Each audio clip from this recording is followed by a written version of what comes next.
नमस्कार दोस्तों, Barwad academy YouTube channel पर आपका हार्दिक स्वागत अभिनंदन है। मैं श्यामलाल आपका हार्दिक स्वागत करता हूं। देखिए, हिंदी शिक्षण विधियों में आज अनुकरण विधि के बारे में चर्चा करने जा रहा हूं।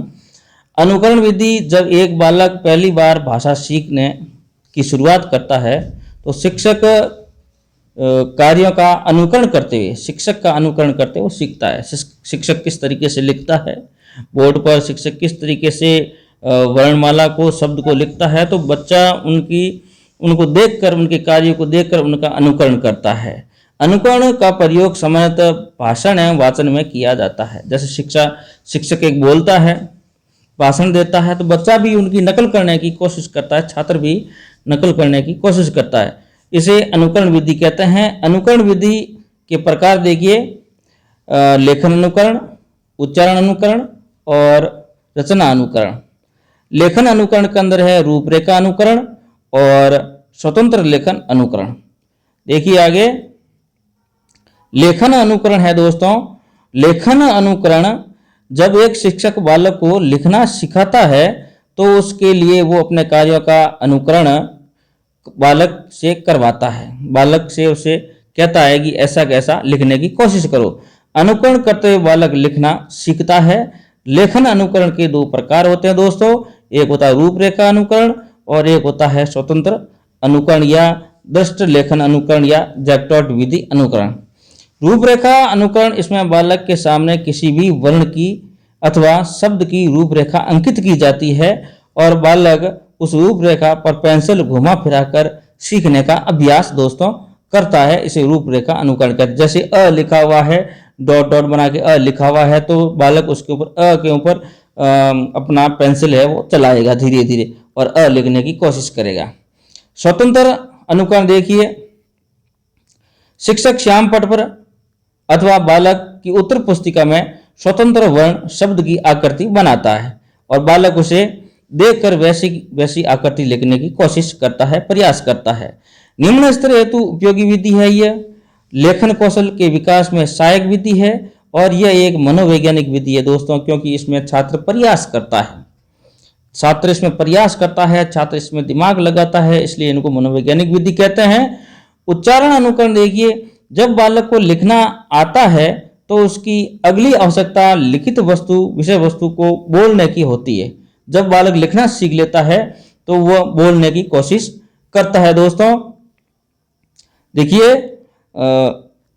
इसके लिए शिक्षक पहले स्वयं उच्चारण करता है और फिर बाद में बालक पीछे पीछे उच्चारण करता है। यह पूर्व प्राथमिक कक्षाओं के लिए विद्यालय में अनिवार्य विधि होती है। जैसे अंतिम काला समय एक बालक बोलता है और बाकी सभी बालक उनका अनुसरण करते हैं। लास्ट पीरियड होता है, उसमें एक बालक खड़ा होता है, 2 का पहाड़ा या गिनती या 12 घड़ी बोलता है, बाकी वाले सभी बच्चे हैं उनका पीछे पीछे अनुकरण करते हैं। अंग्रेजी भाषा सीखते समय इसका महत्व और अधिक बढ़ जाता है दोस्तों। अंग्रेजी में एक ही वर्ण का उच्चारण अन्य स्थान पर बदल दिया जाता है। जैसे CUT कट में यू का उच्चारण में अ से तथा PUT में पुट में यू का उच्चारण ऊ से हो जाता है। अनुकरण, रचना अनुकरण देखिए, जब विद्यार्थियों को लिखना व पढ़ना दोनों आ जाता है तो उसके बाद उन्हें विभिन्न प्रकार की रचनाएं करना सिखाया जाता है। इसके लिए शिक्षक कोई एक रचना करके उस पर बल देता है और उसके आधार पर बालक को दूसरी रचना करनी होती है। जैसे गाय पर निबंध लिखने के बाद उसे घोड़े पर निबंध लिखने के लिए बच्चे को प्रेरित किया जाता है। जैसे एक पशु, गाय पशु है, गाय पशु पर निबंध पहले सिखाया जाता है, उसके बाद बोला जाता है कि घोड़े पर आप निबंध लिखो। बच्चा लिखने की कोशिश करता है। रचना अनुकरण अपने आप में एक दोषयुक्त अनुकरण है दोस्तों, क्योंकि इसके उपयोग में बालकों में मौलिक रचना का विकास नहीं होता है। ये इनका बहुत बड़ा दोष है दोस्तों। आगे मैं बात करूं अनुकरण विधि के गुण, तो अनुकरण विधि के पहला गुण है यह बाल केंद्रित विधि है, बाल केंद्रित शिक्षण विधि है और यह विधि करके सीखने पर बल देती है।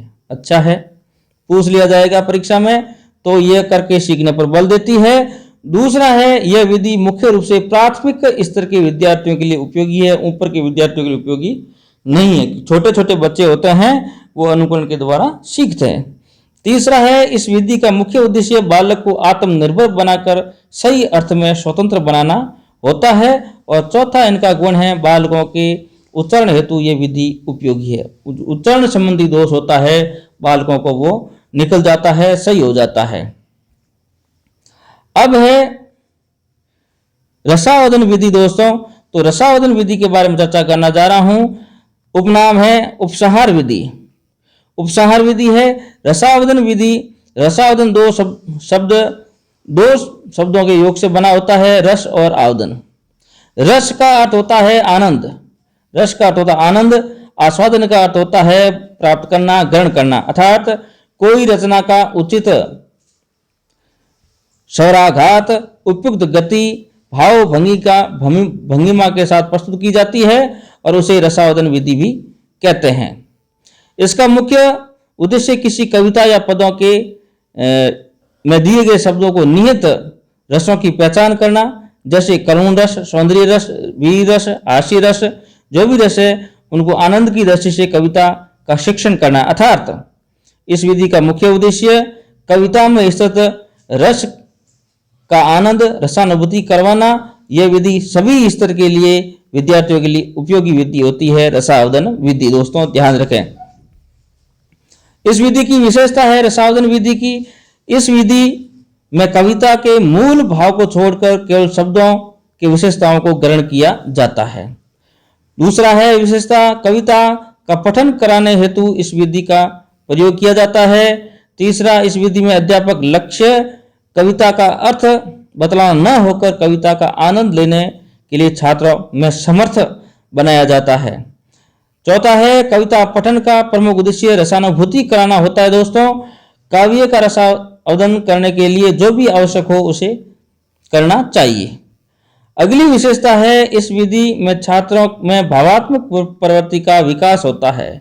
ऐसी कौन सी विधि है जिसमें छात्रों में भावात्मक प्रवृत्ति का विकास होता है? वो है रसावधन विधि। दोस्तों ध्यान में रखें। फिर मैं बात करूं इस विधि के बारे में, इसकी विशेषता, यह एक प्रकार की उपसंहार विधि है। इसका अन्य नाम है, दोस्तों ध्यान में रखें, उपसंहार विधि इसका अन्य नाम है। अर्थात कविता की सामान्य रूप से व्याख्या कर देने के पश्चात उसकी रसानुभूति करना ही इसका मुख्य उद्देश्य होता है। अगली विशेषता है रसानुभूति की, रसावधन विधि की। रसानुभूति के लिए कविता का भावपूर्ण ढंग से अनेक बार पाठ करना और मानविक स्थानों का विवेचन करते हुए काव्य आनंद की अनुभूति कराना अपेक्षित होता है। और इस विधि का सर्वाधिक उपयोग प्राथमिक स्तर की कक्षाओं के लिए उपयोगी माना जाता है। दोस्तों इंपॉर्टेंट है। और कविता शिक्षण में मौन वाचन करना उचित नहीं, क्योंकि कविता मन में पढ़ने की वस्तु नहीं है। कविता कभी मौन वाचन कविता का नहीं होता है। कविता एक लय के साथ पढ़ी जाती है और एक लय बुलंद आवाज में, नीची आवाज में पढ़ी जाती है। तो ये मौन वाचन इसका नहीं होता, उसके भावानुसार सस्वर पढ़कर ही इसका श्रेयस्कर माना गया है। इस विधि से छात्र को यति और गति, लय और ताल का ज्ञान हो जाता है। दोस्तों कोई भी कविता कैसे पढ़ी जाती है, कैसे बोली जाती है, छात्रों को यति, गति, लय और ताल का, स्वरों का ज्ञान हो जाता है। आज दोस्तों इतना ही हिंदी शिक्षण विधि में। अगली कक्षा में फिर लेकर आऊंगा, तब तक मुझे इजाजत दीजिए। नमस्कार, धन्यवाद।